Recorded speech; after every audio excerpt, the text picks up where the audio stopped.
Mo kí gbogbo èèyàn tó ń gbọ́ mi níbikíbi tí ẹ bá wà. Ojú tẹ fi ń wò mí, ojú náà ò ní fọ́. Etí tẹ fi ń gbọ́ mi, etí náà ò ní dì. Tó bá jẹ́ pé ìwọ ṣẹ̀ṣẹ̀ ń wo fídíò Dr. Lekan Salami fún ìgbà àkọ́kọ́, gbìyànjú kó subscribe sí orí channel wa lórí YouTube. Àǹfààní tó wà níbí kẹ́ subscribe sórí channel náà òun ni pé tá a bá ti ń ṣe àwọn fídíò tuntun, ẹ máa wà lára àwọn tí YouTube á máa gbé notification wá fún wípé Dr. Lekan Salami Aláàfin Ìṣẹ̀mbáyé ó tún ti drop fídíò tuntun. Fídíò tuntun lélẹ́yìí tí mò ń ṣe lọ́wọ́lọ́wọ́ báyìí ní on the 6th of April 2024. Gbogbo ẹ̀yin tẹ́ bá ń wo fídíò yìí, mo kí yín ẹ kú oríire. Bó ṣe lè wù kí wọ́n rí, wà á rí ọgbọ́n kan àbí kejì, wà á rí dìmú nínú fídíò yìí. Índẹ́mì máa ń sọ fún gbogbo ọmọ Yorùbá òun ni pé ọ̀nà tí àwọn òyìnbó tán fi mú àwa dúdú lẹ́rú òun náà ni pé wọ́n gba àṣà wa, wọ́n gba ìṣe wa, wọ́n gba ìsìn wa lọ́wọ́ wa. Tí Dr. Lekan Salami wá ń fọn rere òun ni pé ẹ jẹ́ kí àwọn ọmọ Yorùbá ẹ jẹ́ ká máa padà sórí nǹkan tiwantiwa kí ìyà àti ìṣẹ́ kó lè máa dínkù láàrin wa. Ọ̀pọ̀lọpọ̀ ló ti kú ikú òjijì níbi ọ̀rọ̀ àwọn ẹ̀sìn àjòjì tán kó wá. Bẹ́ẹ̀ sì ni àwọn baba ńlá wa wọ́n ní nǹkan tán máa ń lò sí nǹkan tó ń ṣe irú ẹni bẹ́ẹ̀ láyé àtijọ́.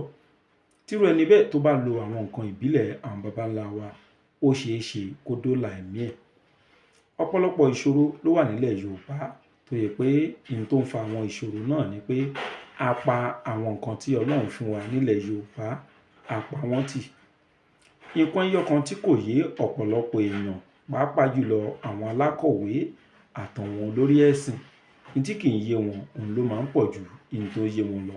Ṣùgbọ́n àwọn máa ń hùwà bí ẹni pé gbogbo ẹ̀ ló yà wọ́n.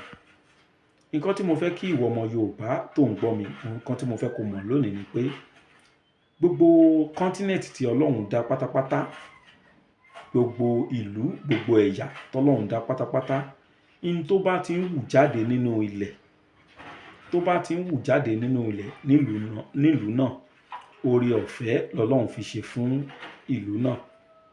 Béèyàn bá ti ń jẹ nínú àwọn nǹkan tó bá ń jáde nínú ilẹ̀ ibi tó ń tàn ń gbé, yálà àsìkò iṣu ni àbí àsìkò èso, ìwọ náà bá wọn jẹ nínú èso náà. Nítorí pé Ọlọ́run fúnra ẹ̀ ó prógrámù ilé ayé ni. Àsìkò tí nǹkan kan bá wúlò fún àwọn ìran kan, Ọlọ́run á mú nǹkan náà wá fún wọn.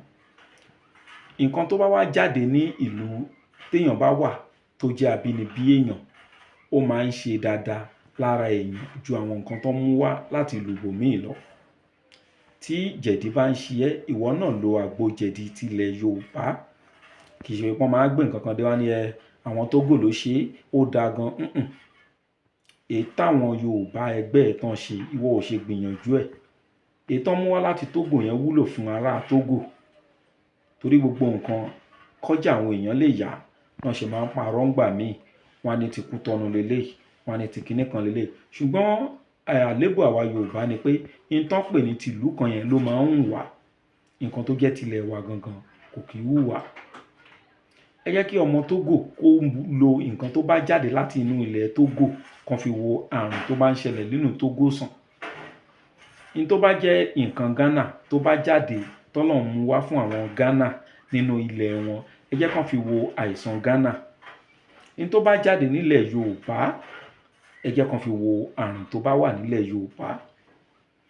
Ohun tọ́lọ́run bá dá sí ìlú Áfríkà lápapọ̀, ẹ jẹ́ ká fi wo àrùn tó bá wà nílẹ̀ wa láfríkà. Ohun tọ́lọ́run bá dá sí ìlú òyìnbó, ohun tó bá ń ṣẹlẹ̀ nílùú òyìnbó, ẹ jẹ́ kán fi wora wọn sàn. Torí Ọlọ́run mọ̀ pé wọ́n nílò ẹ̀ lọ́lọ́run fi dá síbẹ̀.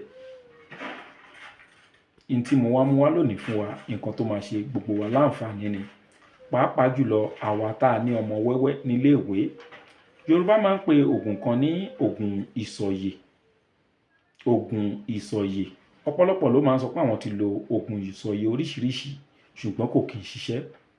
Bẹ́ẹ̀ sì ni àlàyé ni àwọn tó ń fún wa lóògùn yẹn náà kì í ṣe fún wa. Ọ̀pọ̀lọpọ̀ wọn ó máa ń ṣiṣẹ́, ṣùgbọ́n téèyàn bá ti mọ àlàyé nípa ẹ̀ èèyàn ò ní mọ̀ bóyá ó ṣiṣẹ́ àbí kò ṣiṣẹ́. Ìwọ náà wá nǹkan fìdílé àbí kò fìdí há nǹkan kó wá gbọ́n tí Dr. Lékan Sàlámì tó ní fún wa lónìí. Dr. Lékan Sàlámì, èmi á máa sọ pé erin kọjá gbígbé, àjànàkú kọjá rúrù, àjànàkú kọjá mórí nǹkan fìrí, bàbá rẹ̀ rìn ẹ jẹ́ ká sọ pé ààrẹ ẹnu. Ọ̀pọ̀lọpọ̀ tó bá ti pẹ́ lórí social media nínú àwọn group tó máa ń post oògùn sí àti mọ̀ Dr. Lékan Sàlámì pé méjì mẹ́ta lo oògùn ọ̀rọ̀ ẹ̀ ò ṣeé fi ṣeré. Ṣùgbọ́n àwọn tó bá yẹ pé ọ̀nà míì náà fi mọ̀ mí wọ́n á wò pé so ẹni yìí ó mọ irú nǹkan báyìí bó ṣe rí nìyẹn, àgbá tó lómi nínú kì í dún. Ẹ farabalẹ̀, ọ̀pọ̀lọpọ̀ ń sọ irú àwọn ọ̀rọ̀ báyìí tó ń ṣe fídíò tó pé 419 náà ń ṣe, ṣùgbọ́n Dr. Lékan Sàlámì ó pọ̀ nínú ayé ju pé ká jẹ́ 419 lọ. Orúkọ yẹn ó worth 100 million lórí social media, ṣùgbọ́n ọ̀pọ̀lọpọ̀ kì í mọ̀. Ẹlòmíà fẹ́ ṣe business pẹ̀lú yàn á tún máa bẹ̀rù pé àdẹ̀mọ̀ bóyá 419 ni jókòó bẹ́ẹ̀. Orúkọ Dr. Lékan Sàlámì Aláàfin Ìṣẹ̀ǹbáyé ó worth more than 100 million naira lórí social media. Torí àti ń babọ̀ ọjọ́ ti pẹ́, ìjẹ́rìísí ti pọ̀ rẹ́gẹ́dẹ́. So táwa gan bá parọ́ ajẹ́pàwà gan àlé ọjọ́ iwájú fúnra wa. So kì í ṣe ẹni tó máa ń parọ́ lẹ́ni tó ń sọ̀rọ̀. Ẹni kẹ́ farabalẹ̀ kẹ́gbọ́n tí mo fẹ́ sọ. Ẹ má yẹ kó yẹ pé nọ́mbà mi lè máa lé ẹgbọ́n tí mo fẹ́ sọ dáadáa. Dr. Lékan Sàlámì òní President Association of Africa Tradition and Culture, ẹgbẹ́ tó ń sọ fún wa pé ẹ jẹ́ ká padà sí orí nǹkan àwọn baba ńlá wa. Ẹ tó bá fẹ́ ṣe oògùn sọ̀yè tí mo fẹ́ sọ gẹ́gẹ́ bọ́n ṣe máa ń ṣe láyé àtijọ́, Yorùbá máa ń pe ẹyẹ kan ní ẹyẹ àwòko. Ẹyẹ náà ni Yorùbá gbàgbọ́ pé ó máa ń fi ọ̀nà àrà ó máa fi ń kọrin.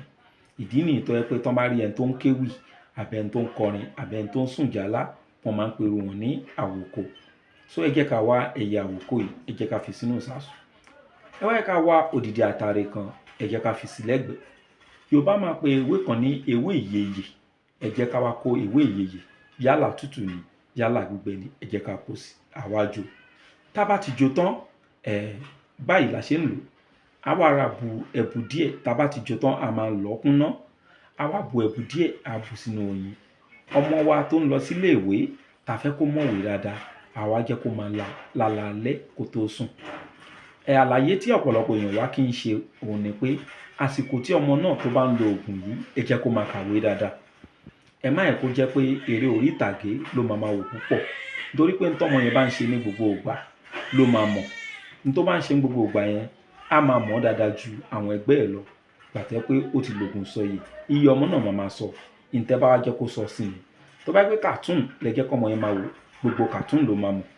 Ṣùgbọ́n tó bá yẹ pé ìwé lọmọ yẹn fi ń kà, ó máa mọ̀ ìwé. Tó bá yẹ pé kéwú ló fi ń kà, ó máa mọ̀ kéwú. Tí mo ṣe òun náà tó, ẹ kí mi kú iṣẹ́.